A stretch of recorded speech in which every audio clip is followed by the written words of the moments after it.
Welcome. Thank you for joining us for a virtual reality tour of several different landforms. We are starting our tour today in the Grand Canyon.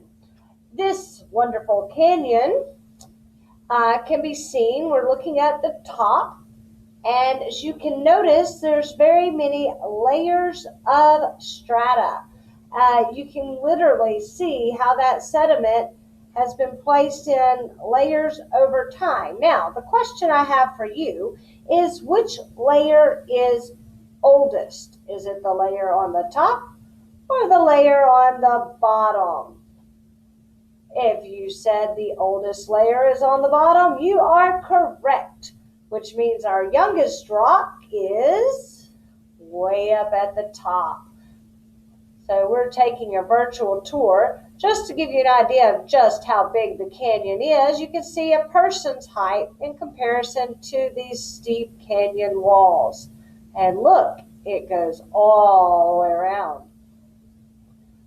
Moving on, let's look at the Grand Canyon from the bottom. Yes, we are on a raft going down the Colorado River. The Colorado River is 1,450 miles long and travels through several different states. If you notice, take a good look at that water. Nice and muddy. Why do you suppose that water is so muddy? Why? It's all the sediment it's been picking up. Yes, as the river goes along, it grabs bits and pieces of rock and carries it with it, making it very muddy looking.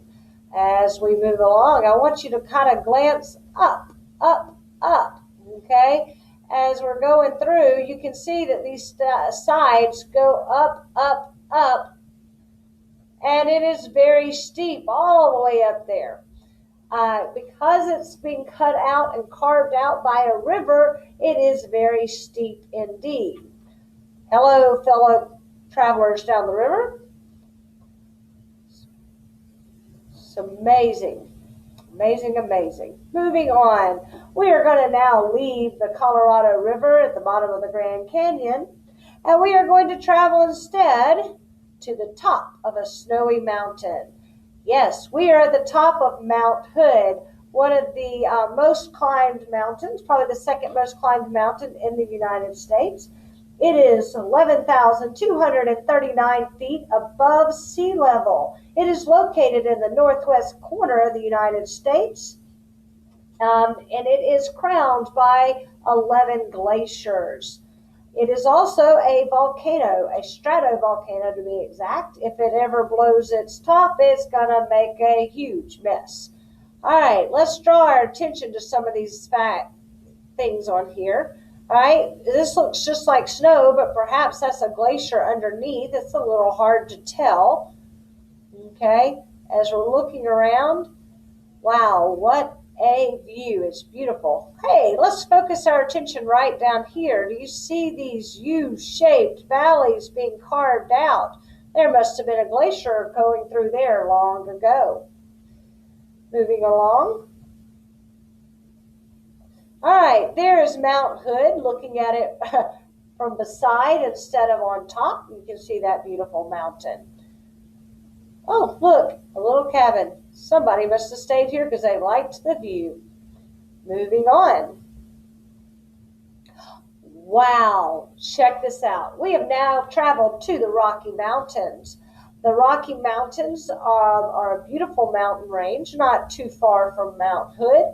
But what I want to draw your attention to is this valley. As you see, it's up over here on the left. But we can't even see the other side. Oh, there's the other side to the right. Look how wide that valley is. When you see a valley U-shaped wide, you will know that's right. A glacier has gone for a slide. A glacier carved this out long ago, and as the runoff from the rains has gathered, it has formed a lake right here in the bottom of that valley. Absolutely breathtaking and beautiful as we go around and look at the Rocky Mountains. Gorgeous. All right, Stay seated as we take flight. We are heading to Hawaii. We are in the Gilahu.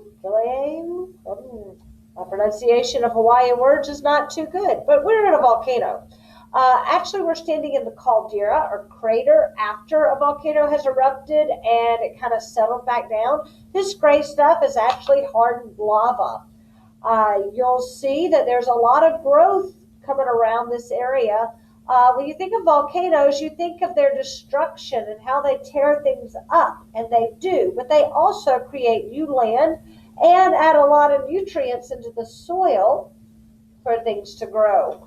But right now you're standing on the hardened rock of what used to be hot flowing lava but is now hardened. Okay? Traveling on by Hawaii. All right, we are now in the Colorado Plateaus. I want to draw your attention to this one right here. Take a look at this rock. It is looking really odd. Part of it's flat, and you've got this whole chunk missing. Why do you suppose that chunk of rock is no longer there? What happened to it? We don't have any water flowing through because this is obviously a desert or arid, dry region, so it's not water causing this, and it's hot, so we're not looking at something that's happened by ice. That leaves our last option, and that is the wind. Yes, that's right. Wind has been blowing on this rock and breaking off piece by piece, a little at a time. If given enough time, I imagine this little piece will eventually fall down. This is a slow change, and you're definitely seeing some unique rock formations as you look around this Colorado Plateau area. All right, say goodbye to the desert as we take flight again. And where will we land? Let's see. Oh, we're looking at the Great Plains. Nothing but flat prairie land. Looks a lot like parts of Texas. Not much to see there. Moving on. All right, we're looking at a lake, another type of landform. Moving on. All right, there we go. We are in the Everglades all the way down in Florida. You got a lot of marshy areas. There's a lot of water and a lot of vegetation in the wetlands. This is where you'll also find lots of alligators and birds. Quick tour guide here. Oh, now we are in the Carlsbad Caverns. These caverns are underground, and we are looking right here. Take a look at these things coming off the ceiling. These are called stalactites. Stalactites hold tight to the ceiling. Stalagmites are growing, trying with all their might to reach up. This underground cave is formed largely because of the limestone in the rock. Not all rocks are the same. Some are harder, some are softer. Limestone and sandstone tend to break off easier, and that is what has happened in this cavern. Erosion from water has slowly carved out the limestone, leaving this opening. The water also has minerals in it, and it is those minerals that are staying behind and forming these stalactites and stalagmites on the floor and ceiling of the cave. So looking around, you kind of get a feel for it. Oh, we have railing, don't fall. Hold on as you're walking.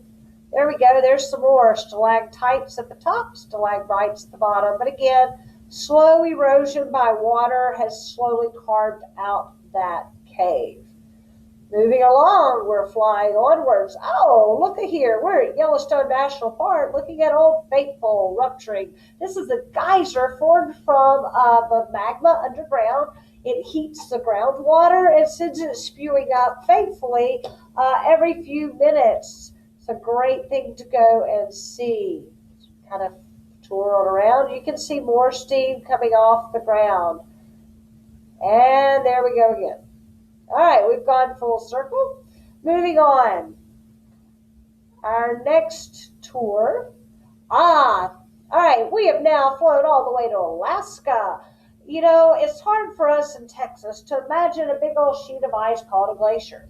And you're looking at the top of a glacier, okay, right here. It's much bigger and deeper than we can imagine. This is a solid block of ice. These blocks of ice will move very, very slowly, from a fourth of an inch a year to, I guess, the fastest one would be 2 inches in a day. So they're not moving very quickly at all. They're extremely slow. And when this is gone, do you know what landform will be left where this ice used to be? If you said a U-shaped and wide valley, you are correct.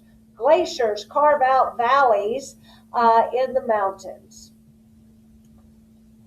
Taking another look around Alaska, I would guess this is summertime in Alaska because there's a lot of green. All right. Say goodbye to the Kenai Forge. We are going to move onward. We are now at the Mississippi River Delta. The Mississippi River flows 2,350 miles, picking up sediment from 31 different states. As it reaches the Gulf of Mexico, it slows down. When the water slows down, it begins to drop all of that sediment it's been picking up. And as it piles up, we even have grasses and trees growing where that sediment has piled up above the water.